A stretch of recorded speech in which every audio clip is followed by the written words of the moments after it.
pemirsa, senang sekali saya Jenny Tan kembali ke hadapan Anda. Tentunya lewat trendsetter program infotainment yang paling hangat, orisinil dan terpercaya Hotshot. Bukan Hotshot jika tanpa berita terhangat. Untuk itu jangan kemana-mana, simak terus Hotshot sebab Hotshot selalu menguak sisi lain di balik berita dan fenomena.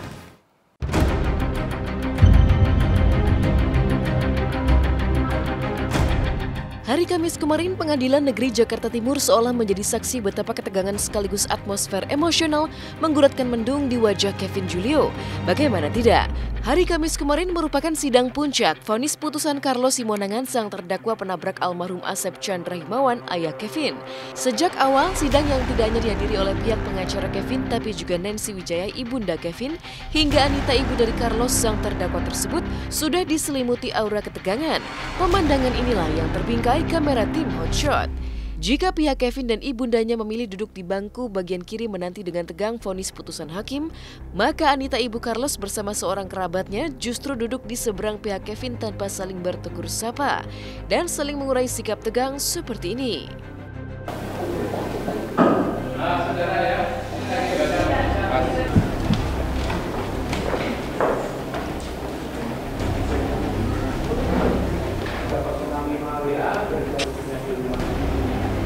Dari fakta yang telah dipersiapkan telah terbukti bahwa daripada sengaja memberikan saudaranya dalam keadaan yang tidak layak dan lain tidak melengkapi fakta, lalu tidak melakukan kemenangan. Atmosfer ketegangan pun kian memuncak ketika majelis hakim menjatuhkan vonis 3 tahun penjara lengkap dengan denda 6 juta rupiah kepada Carlos. Uniknya, alih-alih bersorak puas dengan vonis putusan hakim, Kevin dan keluarganya justru menyambut vonis yang 1 tahun lebih pendek daripada tuntutan jaksa penuntut umum tersebut dengan sikap misterius. Ada apa dengan Kevin dan keluarganya? Sempat emosi atas kematian sang ayah, benarkah Kevin tidak puas dengan vonis putusan 3 tahun penjara yang dijatuhkan kepada Carlos? Memang bahwa oleh karena berdasarkan pertimbangan penjara dan pernyataan selama mereka berjalan berlangsung, majelis oleh karena itu memberikan penjara selama 3 tahun dan denda sebesar 6 juta rupiah. Apabila denda tidak dapat dibayar akan diganti dengan 3 bulan kurungan. Kemudian berikut kendaraan sepeda motornya dikembalikan kepada terdakwa. 1 kendaraan sepeda motor Honda Scoopy nomor polisi B3909 dipilih berikut STNK-nya dan 1 lembar SIM C atas nama korban Asep Chandra Himawan dikembalikan kepada keluarga korban. Membebankan biaya pertama pada terdakwa sebesar Rp2.000. Demikian diputuskan dalam rapat musyawarah majelis hakim. Sebenarnya sih kalau dari saya sendiri sebagai anak ya sebagai anak saya tadi sebenarnya juga masih ada bangunan masih apa ya, ada waktu. Iya sebenarnya nggak 3 tahun sebenarnya, di atas itu sebenarnya. Cuman tadi mau bilang udah ikhlasin aja karena nanti prosesnya akan lama lagi. Sebenarnya saya berharap hari ini adalah final, cuman ternyata seminggu lagi ke depannya, mudah-mudahan seminggu ke depannya terakhir benar-benar final gitu. Kita pikir-pikir dulu karena kita secara keluarga harus bicara juga dan secara untuk strateginya apakah ini harus diterima, kan secara undang-undang yang membolehkan dan membenarkan atau memberikan waktu 7 hari untuk pikir-pikir gitu. Yang pasti dia agak shock juga ya dijatuhin 3 tahun karena memang kelalaian dia yang dilakukannya seharusnya tidak setimpal seperti itu gitu. Karena memang atas penyakit yang diderita dia gitu kan sehingga mempengaruhi kecelakaan itu. Sebetulnya kan kita memakai Undang-Undang 310 pasal ayat 4 Undang-Undang Lalu Lintas ya. Hukuman maksimal itu 6 tahun kan gitu. Tapi jaksa penuntut minta 4 tahun. Nah tadi sudah dijatuhkan tapi masih ada waktu kan.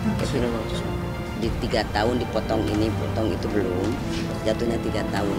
Dan selama ini dia dikurung berapa bulan di Polres dan di Kejaksaan.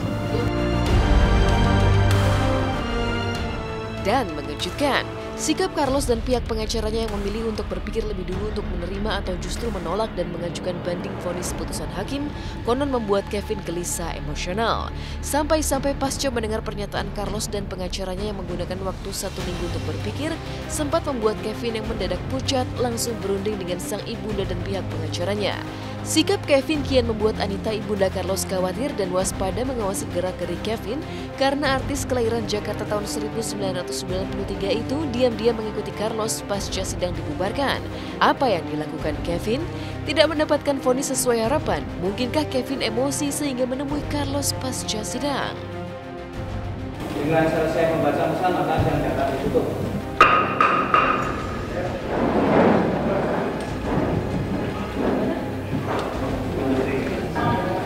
Ini kan masih dipikir-pikir, 3 tahun dia masih dipikir-pikir. Dia sudah hukuman, tidak bisa lagi. Tidak bisa lagi yang bebas. Bebas, tidak bisa. Tidak bisa. Tetap tidak tahu.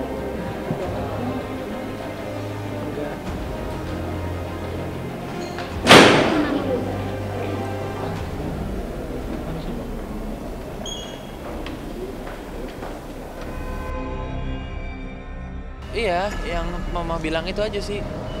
Mama bilang udah secara dari diri sendiri udah maafin katanya. Cuman ya aku tetap harus ketemu, kita harus ketemu sama pelakunya apa segala macam. Aku sih maunya.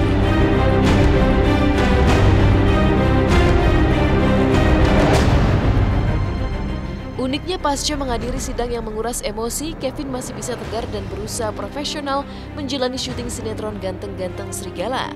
Sempat diguncang emosi dan ketegangan saat menghadiri sidang vonis terdakwa sang penabrak ayahnya, bagaimana Kevin bisa menahan golak perasaannya dan menjalani syuting dengan mulus?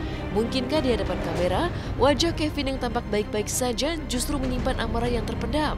Entahlah, yang jelas nasib Kevin yang harus menerima putusan vonis 3 tahun penjara Carlos turut membuat sederet teman Kevin seperti Michelle Joan dan Dicky Smash terguncang prihatin bahkan emosional.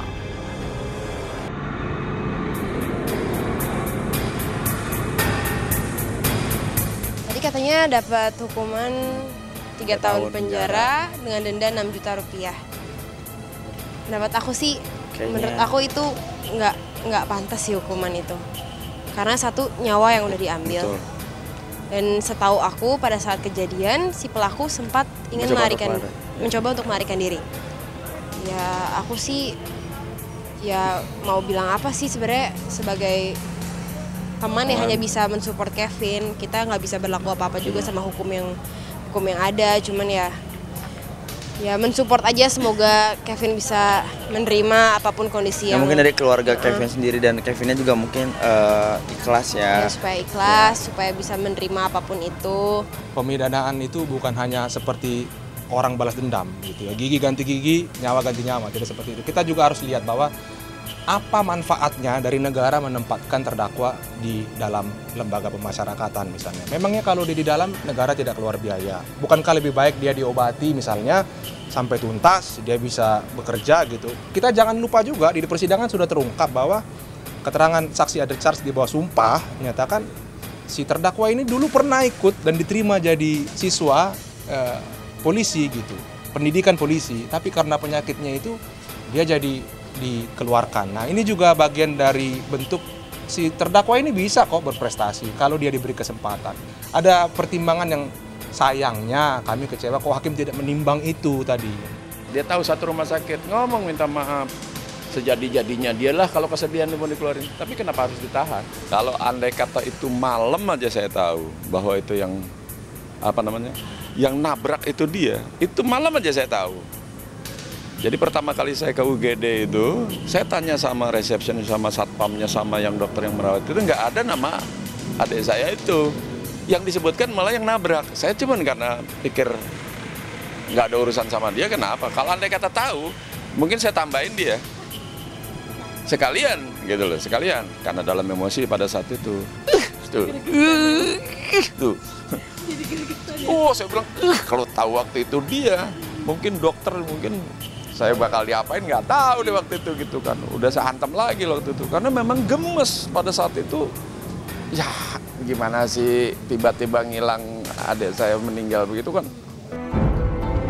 Ya, Masih tergurat di benak Kevin dan pihak keluarganya betapa terdakwa Carlos sempat hanya diam membisu tanpa mengucapkan sepatah pun kata maaf meski berada tepat di sebelah almarhum Asep Chandrawinata di rumah sakit pasca kecelakaan maut yang merenggut nyawa ayah Kevin tersebut pecah di bulan Desember 2014 lalu.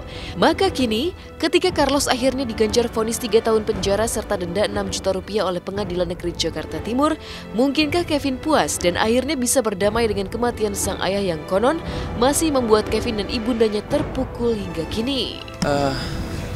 Jujur saya sama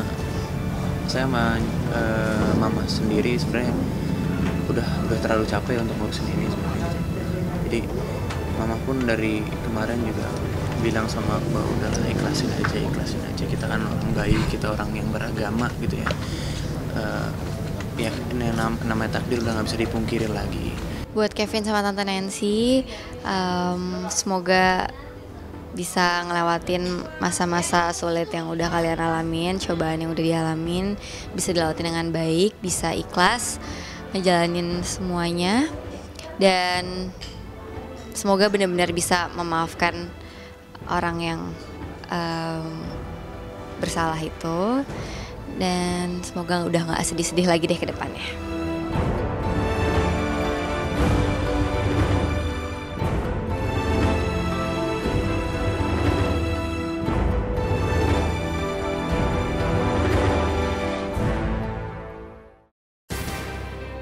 Terinspirasi dari grup musik trio Ubur-Ubur, Aldi Taher, Bobby Maulana, dan Ucup Nirin yang bertemu di sinetron Maija Pengen ke Mekah, 3 pemain sinetron Samson dan Dahlia, Handika Pratama, Brian, dan Bagus pun ingin membentuk trio. Lantas seperti apa kemampuan vokal ketiganya dan aliran musik apa yang akan mereka usung? Simak pula euforia masyarakat ketika Handika Pratama CS syuting di sebuah pusat perbelanjaan. Seperti apa kehebohan yang terjadi di sana? Simak hanya di Hot Shot sesaat lagi.